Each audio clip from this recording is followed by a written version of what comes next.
Les impôts et le réarmement démographique. On a pu le constater encore il n'y a pas si longtemps avec la fameuse prise de parole de Macron et son appel à un réarmement démographique. La natalité est un sujet visiblement préoccupant pour tous les dirigeants, surtout quand elle leur semble trop basse. Alors bon, si le président français ne fait qu'appeler de ses vœux à un sursaut des naissances, dans l'histoire, certains dirigeants ont pris des mesures pour que ça arrive. Mais alors, comment on fait?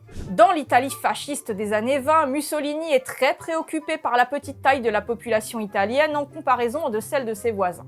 C'est d'ailleurs lui qui le dit. Que sont 40 millions d'Italiens comparés à 90 millions d'Allemands et 200 millions de Slaves? Que pèsent 40 millions d'Italiens face à 40 millions de Français, plus de 90 millions de personnes dans leur colonie? Ou 46 millions d'Anglais et les 450 millions de gens de leur colonie? C'est sûr que quand on a des ambitions de conquête militaire et qu'on se rend compte qu'on a une petite équipe, ça doit être frustrant.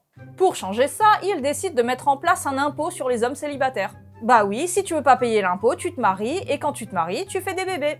La population italienne augmente et tu peux enfin jouer dans la cour des grands. Logique, non? Cet impôt concernait les hommes âgés de 25 à 65 ans. Il était variable selon la tranche d'âge et tapait à 100% ceux qui avaient entre 35 et 50 ans.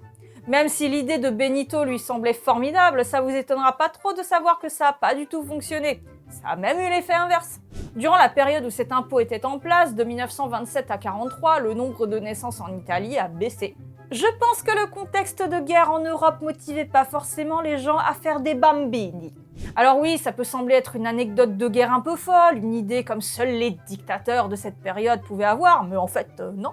On a pu voir ce genre d'incitation financière inversée exister un peu partout dans le monde depuis la Rome antique jusqu'aux gouvernances modernes. Bon, chez moi, il n'y a pas d'impôt, chacun fait ce qu'il veut, alors que vous soyez en couple ou célibataire, avec ou sans enfant, vous pouvez vous abonner à la chaîne.